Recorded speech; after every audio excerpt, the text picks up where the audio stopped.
राधे राधे दोस्तों, कैसे हैं आप सभी। आशा करती हूँ आप सभी बहुत अच्छे हैं और अपना ख्याल रख रहे हैं। राधा रानी अपनी कृपा आप सब पर बनाए रखे। दोस्तों, आज हम बात करेंगे कि करवा चौथ में हमें व्रत का नियम कैसे लेना है, कब हमें नहाना है, कब हमें बाल धुलना है, कब हमें सरगी करनी है और चंद्रोदय का समय क्या होगा, पूजा की सरल विधि क्या होगी, मासिक धर्म में हम पूजा कैसे करें, पुरानी चीज़ों को हम यूज़ करें या ना करें। जैसे पुराना करवा है, पुरानी चलनी है, तो हम उसका यूज़ करें या ना करें। तो चलिए आज करवा चौथ से रिलेटेड सारे टॉपिक्स को हम कवर करेंगे। तो वीडियो को शुरू करते हैं।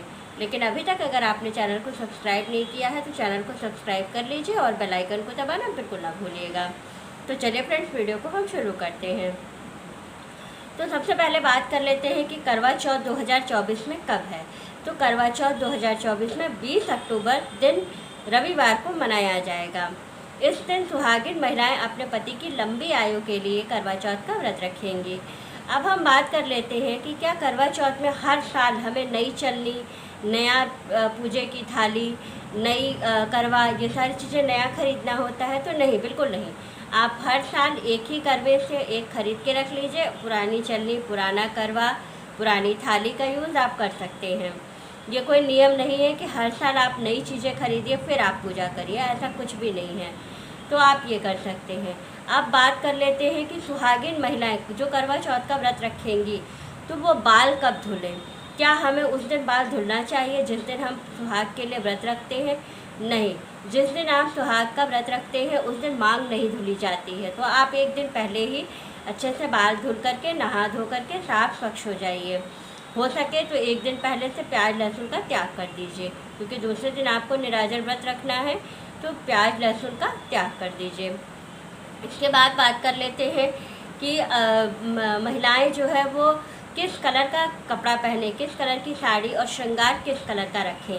तो करवा चौथ विशेषतया जब सुहाग का त्यौहार है तो कोशिश करिए कि सारी चीज़ें आप लाल पहनिए। लाल चूड़ी, लाल साड़ी, श्रृंगार जो है वो आपका रेड होना चाहिए। तो ये कर लीजिए। मेहंदी आप बिल्कुल दोनों हाथों में मेहंदी ज़रूर लगाइए। सुहाग का व्रत है तो आप ज़रूर कीजिए। और बहुत से लोग ये पूछ रहे हैं कि क्या इस साल व्रत उठाएं या नहीं उठाएं। तो अधिक मास और 2 मास इस साल नहीं है, तो आप व्रत आराम से उठाइए, कोई परेशानी नहीं है। नए तरह से आप व्रत उठा सकते हैं और पूजा कर सकते हैं। अगर पहली बार आपको करवा चौथ का व्रत रखना है तो आप व्रत उठा सकते हैं। व्रत उठाने में कोई परेशानी नहीं है। बहुत से लोगों का प्रश्न ये है कि हमारे घर में बच्चा हुआ है तो हम व्रत रखें या ना रखें, पूजा करें या ना करें।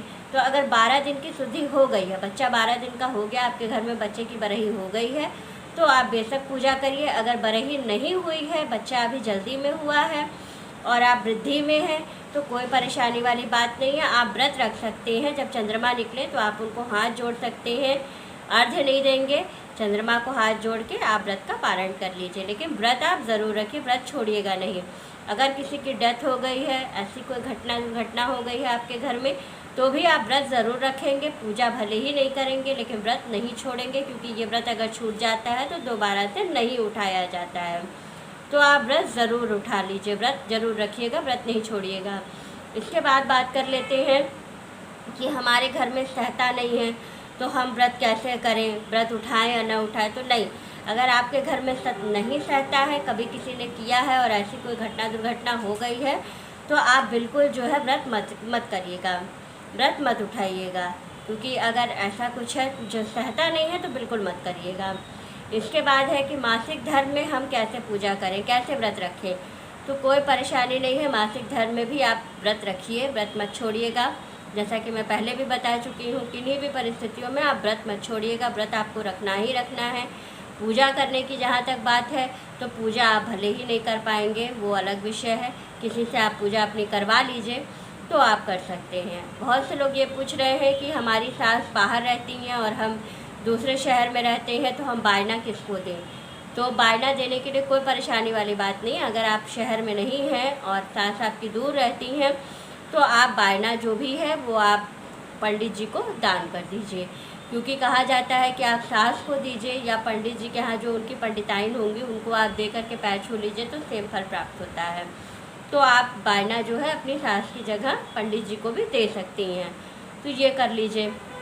इसके बाद बहुत से लोगों का प्रश्न है कि गर्भावस्था में कि मेरी प्रेगनेंसी है और क्या हमें व्रत रखना चाहिए या नहीं रखना चाहिए। तो बिल्कुल आप व्रत बिल्कुल मत छोड़िएगा। मैं बार बार यही कहती हूँ कि ये सुहाग की पूजा है, सुहाग का व्रत है। अगर आपने एक बार छोड़ दिया तो फिर आप इस व्रत को नहीं उठा सकते हैं, नहीं कर सकते हैं, फिर आपका हमेशा के लिए छूट जाएगा। तो व्रत आप ज़रूर उठाइए, कोई परेशानी नहीं है। आप अगर आप प्रेगनेंसी में हैं तो कोई परेशानी वाली बात नहीं है। आप जो है व्रत उठा लीजिए और दिन में 12 बजे तक कम से कम एक पहर तो व्रत रख ही सकते हैं। तो 12 बजे तक आप रहिए। इसके बाद आप जो है अपने शंकर जी की पूजा और पार्वती जी की पूजा करके पार्वती जी को सिंदूर चढ़ा दीजिए और शंकर जी से हाथ जोड़ के उनसे प्रार्थना करिए कि प्रभु मेरी इस साल ऐसी स्थिति है कि मैं निराजर व्रत नहीं रख सकती हूँ, इसलिए मैं चाय पानी फलाहार के साथ ये व्रत कर रही हूँ। उनको अपने मन की बात बताइए। वैसे तो भगवान जग के पालनहार हैं और वो तो सबके मन में विराजते हैं, तो आपको कुछ कहने की ज़रूरत ही नहीं है, वो उनको सब कुछ पता है। तो आप ये कर लीजिए। इसके बाद जो स्त्रियां मासिक धर्म में है वो अपना सिंदूरौटा बिल्कुल नहीं छुएंगी, सिंदूर अपने हाथ से नहीं लगाएंगी। आप पूरा 16 श्रृंगार कीजिए लेकिन आप सिंदूर नहीं लगाइएगा। आप जब पति घर आते हैं, जिस समय चंद्रोदय होता है, चंद्रोदय के समय आप पति के हाथ से अपने सिंदूरौटे से, जिससे आपको दादी में सिंदूर दान हुआ है, वो उस सिंदूरौटे से आप अपनी पूरी मांग भरवा लीजिए पति से, खुद नहीं भरिएगा। अब बात आती है पति लोगों की कि उन लोगों को गिफ्ट में क्या देना चाहिए पत्नियों को। तो पत्नियों को, पति लोगों को सिर्फ 3 गिफ्ट दीजिए। आप कपड़ा, ज्वेलरी तो हर साल देते हैं और इस साल भी दीजिए, वो आपका प्रेम है, मैं उसके लिए बिल्कुल मना नहीं करूँगी, लेकिन ये 3 चीज़ अपनी पत्नी को ज़रूर दीजिएगा। गुलाब का इत्र, पान, मीठा पान अपनी पत्नी को रात में ज़रूर खिलाइएगा। उसके बाद जो है देखिएगा आपके घर में धन धान्य की कैसे बरकत होती है। और तीसरी चीज़ दीजिएगा मोगरे का गजरा। अपनी वाइफ को मोगरे का गजरा अगर आप गिफ्ट करते हैं तो आप दोनों पति पत्नी में प्रेम हमेशा बना रहेगा।